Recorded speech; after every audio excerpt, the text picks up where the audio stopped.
এবং যেই ভাষণে এই সময়ের রাজনৈতিক দলগুলো তাদের যে দাবি দেওয়া নাগরিক সমাজের যে প্রত্যাশা সেটার অনেকাংশে তার এই ভাষণে গুরুত্ব পেয়েছে। বিশেষ করে গতকালকের ভাষণে আমরা এই গণ অভ্যুত্থানের পর রাষ্ট্র সংস্কারের যে বৃহৎ জন আকাঙ্ক্ষা তৈরি হয়েছিল তারই পরিপ্রেক্ষিতে যে জাতীয় ঐক্যমত কমিশন গঠন হয়েছিল এবং সরকার এবং জাতীয় ঐক্যমত কমিশন দীর্ঘ ৮ মাস রাজনৈতিক দল সহ বিভিন্ন অংশীজনদের সাথে আলাপ আলোচনার সাপেক্ষে আপনারা জানেন যে রাষ্ট্র সংস্কারের ৮৪টি প্রস্তাব নিয়ে তারা মোটামুটি একটা ঐক্যমতে পৌঁছেছিল এবং জাতীয় সংসদ ভবনের দক্ষিণ প্লাজায় আনুষ্ঠানিকভাবে রাজনৈতিক দলসমূহ এই জুলাই সনদ স্বাক্ষরের মধ্যে দিয়ে বাংলাদেশে একটি নতুন রাজনৈতিক সমঝোতার দলিল জাতির সামনে উপস্থাপন করেছিল। তারপরেও এই সনদ কিভাবে বাস্তবায়ন হবে সেটি নিয়ে আমরা দেখেছি যে রাজনৈতিক বিভাজন এবং ভিন্ন মত তৈরি হয়েছিল, যেটি আগামী ত্রয়োদশ সংসদ নির্বাচনকে অনিশ্চিত করে তুলেছিল। প্রধান উপদেষ্টার এই ভাষণে আমার মনে হয় সেই সংশয়টি অনেকাংশে কেটেছে এবং প্রধান উপদেষ্টাকে ধন্যবাদ জানাই যে তিনি সমস্ত রাজনৈতিক পক্ষকে ব্যালেন্স করে কার্যত এবং সকলের মতামতকে প্রাধান্য দিয়েই এই জুলাই সনদ আদেশ জারি করার একটি পদক্ষেপ নিয়েছেন। আপনারা লক্ষ্য করেছেন যে আমরা এই জাতীয় ঐক্যমত কমিশনে বাংলাদেশের যে বিদ্যমান সংসদীয় ব্যবস্থা, শাসনতান্ত্রিক ব্যবস্থা, সেটার একটা মৌলিক পরিবর্তনের দাবি জানিয়েছিলাম যে বাংলাদেশে একটা ভারসাম্যপূর্ণ সংসদের জন্য যেন দ্বিকক্ষ বিশিষ্ট সংসদ করা হয় এবং গণ অধিকার পরিষদ 2021 সালে তার প্রতিষ্ঠা লগ্নেই এই কথাটি বলেছিল, 21 দফা কর্মসূচিতেও বলেছিল এবং উচ্চ কক্ষ হবে রাজনৈতিক দলসমূহের প্রাপ্ত ভোটের অনুপাতে অর্থাৎ সংখ্যানুপাতিক পদ্ধতিতে। যদিও এখানে বাংলাদেশের প্রধান রাজনৈতিক দল আন্দোলন সংগ্রামে যাদের অগ্রণী ভূমিকা ছিল, বিএনপির এখানে ভিন্ন মত ছিল, কিন্তু সরকার অধিকাংশের মতকে প্রাধান্য দিয়ে দ্বিকক্ষ বিশিষ্ট সংসদের উচ্চ কক্ষ আনুপাতিক হারে সেটি এই জুলাই জাতীয় সনদ সেখানে রেখেছেন এবং যেখানে জামাত সহ বিভিন্ন রাজনৈতিক দল জাতীয় নির্বাচনের আগে গণভোটের দাবিতে কার্যত একটা জোরালো অবস্থান নিয়েছিল, সেখানেও আবার বিএনপির ধরেন নোট অফ ডিসেন্ট ছিল এবং আমরাও মনে করেছিলাম যে বাংলাদেশের বর্তমান বাস্তবতায় দাঁড়িয়ে এই সরকারের প্রশাসন এবং বাংলাদেশের রাজনৈতিক প্রেক্ষাপটে দুটো নির্বাচন এই অল্প সময়ের মধ্যে করা সম্ভব নয়। কারণ সরকারের ঘোষিত রোডম্যাপ অনুযায়ী, নির্বাচন কমিশনের ঘোষণার রোডম্যাপ অনুযায়ী তারা ফেব্রুয়ারির প্রথমার্ধে অর্থাৎ রমজানের পূর্বেই তারা জাতীয় নির্বাচন সম্পন্ন করতে চায় এবং তারই অংশ হিসেবে তারা ডিসেম্বরের প্রথম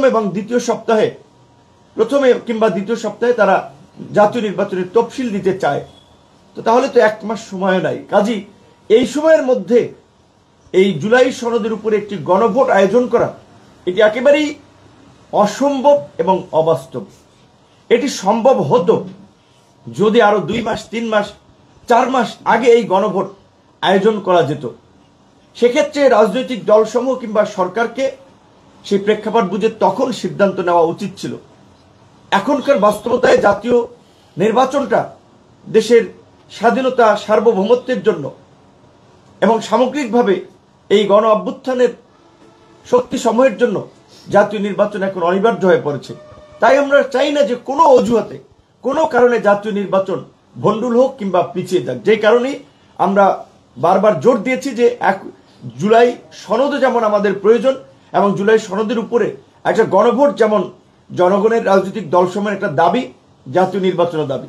তো কাজেই জাতীয় নির্বাচনের একই দিনে গণভোট যেন করার ক্ষেত্রে সরকার পদক্ষেপ নেয়। তো সেই ক্ষেত্রে সরকার কিন্তু সেই দাবিটা গ্রহণ করেছে এবং গণ অধিকার পরিষদ কিন্তু প্রেক্ষাপট বুঝে, আপনারা যদি আমাদের বক্তব্য লক্ষ্য করেন, আমরা কিন্তু শুরু থেকেই বলেছিলাম যে এই জাতীয় নির্বাচন এবং গণভোট একই দিনে করাটাই এই মুহূর্তে বাস্তবসম্মত। কাজে ওইদিকে একদিকে উচ্চকক্ষে পিয়ারের দাবিতে অনেকের খুব জোরালো অবস্থান ছিল, আবার এইদিকে আপনার জাতীয় সংসদের একই দিনে গণভোট এবং সামগ্রিকভাবে আমি মনে করি যে রাজনৈতিক দল সমূহের চিন্তা ভাবনাকে প্রাধান্য দিয়ে সরকার একটা ভারসাম্য আনার চেষ্টা করেছে এই জুলাই জাতীয় সনদ আদেশ জারির ক্ষেত্রে এবং প্রধান উপদেষ্টার ভাষণের ক্ষেত্রে। একই সাথে প্রধান উপদেষ্টা ফেব্রুয়ারিতে জাতীয় সংসদ নির্বাচনের কথা পুনর্ব্যক্ত করেছেন, যা সরকার এবং প্রধান উপদেষ্টার নির্বাচনের প্রতি কমিটমেন্টকে আরো পরিষ্কার করেছে। কাজে এই ক্ষেত্রে আমরা এইটুকু আশ্বস্ত হতে পেরেছি অন্তত বোধহয় জাতীয় নির্বাচন নিয়ে, মানে ফেব্রুয়ারিতে জাতীয় নির্বাচন নিয়ে আর কোনো ধোঁয়াশা নাই। কিন্তু এই নির্বাচন বানচাল হতে পারে, এই নির্বাচন ভণ্ডুল হতে পারে গণ অভ্যুত্থানের অংশীজনদের বিভাজনের কারণে, রাজনৈতিক দলসমূহের কারণে। কারণ নিশ্চয়ই আমাদের সকলের সামনে সেই অতীতের দৃষ্টান্ত আছে। সেই 1/11-এর পূর্বে, নির্বাচনের 11 দিন পূর্বে, যখন সমস্ত রাজনৈতিক দলের নেতারা প্রার্থীরা রাজনীতির মাঠে প্রচারণা গণসংযোগে ব্যস্ত, মাত্র 11 দিন আগে কিন্তু 1/11 তৈরি হয়েছিল। এই অভিজ্ঞতা রাজনৈতিক দলসমূহের মাথায় রাখতে হবে। এই মুহূর্তে যদি নির্বাচনের আগে কোনো অস্বাভাবিক পরিস্থিতি তৈরি হয়, যেটা আমরা দেখতে পেয়েছি, এই গণহত্যা এবং মানবতা বিরোধী অপরাধের দায়ে অভিযুক্ত প্রধান কালপ্রিট, প্রধান খলনায়ক, ভিলেন শেখ হাসিনার এবং তার দোসরদের রায়কে ঘিরে এই 13 তারিখ তথাকথিত লকডাউন এবং তার পূর্বে রাতে জনমনে আতঙ্ক তৈরি করার জন্য ঢাকার স্কুলের সামনে ককটেল নিক্ষেপ, যাত্রীবাহী বাসে আগুন এবং ঢাকার বাইরে বিভিন্ন জায়গায় নাশকতা করা, যেই নাশকতা এবং অগ্নিসংযোগ এই সাইকোপ্যাথ শেখ হাসিনা এবং তার দোসরেরা গত 16 বছর করেছিল বিরোধী দলের শান্তিপূর্ণ এবং গণতান্ত্রিক আন্দোলনকে বিতর্কিত করার জন্য, বিশ্ববাসীর সামনে নেতিবাচকভাবে তুলে ধরার জন্য। আজকে পরিষ্কার হয়েছে যে গত 16 বছরে এই নাশকতা যে আওয়ামী লীগ করেছিল, সাইকোপ্যাথ হাসিনা করেছিল, তার নির্দেশ হয়েছিল, এটি আজকে পরিষ্কার। আজকে আপনার মানুষকে হত্যা করে তার লাশের টুকরো হাইকোর্টের সামনে ফেলা হচ্ছে বিচারকদেরকে ভয় দেখানোর জন্য, আতঙ্কিত করার জন্য।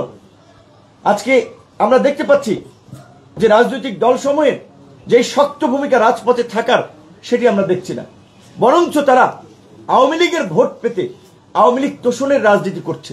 এই আওয়ামী লীগ তোষণের রাজনীতি আমাদের সামনে ভয়ঙ্কর বিপদ ডেকে নিয়ে আসবে। তাই রাজনৈতিক দলসমূহকে আমরা পরিষ্কার করে বলতে চাই, নির্বাচনের পূর্বে আপনাদের সকলের ঈমান সঠিক হওয়া দরকার, জাতির সামনে অঙ্গীকার করা দরকার। আওয়ামী লীগ এবং তার দোসর জাতীয় পার্টি সহ এই ফ্যাসিবাদের সহযোগীদের প্রশ্নে আপনাদের অবস্থান জাতির সামনে পরিষ্কার করতে হবে যে আওয়ামী লীগ এবং তার দোসরদের প্রশ্নে রাজনীতিতে আমরা বিন্দুমাত্র ছাড় দিব না। আমরা পরিষ্কার করেছি যে যারা আওয়ামী লীগের সাধারণ ভোটার, সাধারণ কর্মী, যারা গত 16 বছরেও জনগণের উপরে কোনো নির্যাতন, নিপীড়ন, জুলুম, অত্যাচার করে নাই, তাদের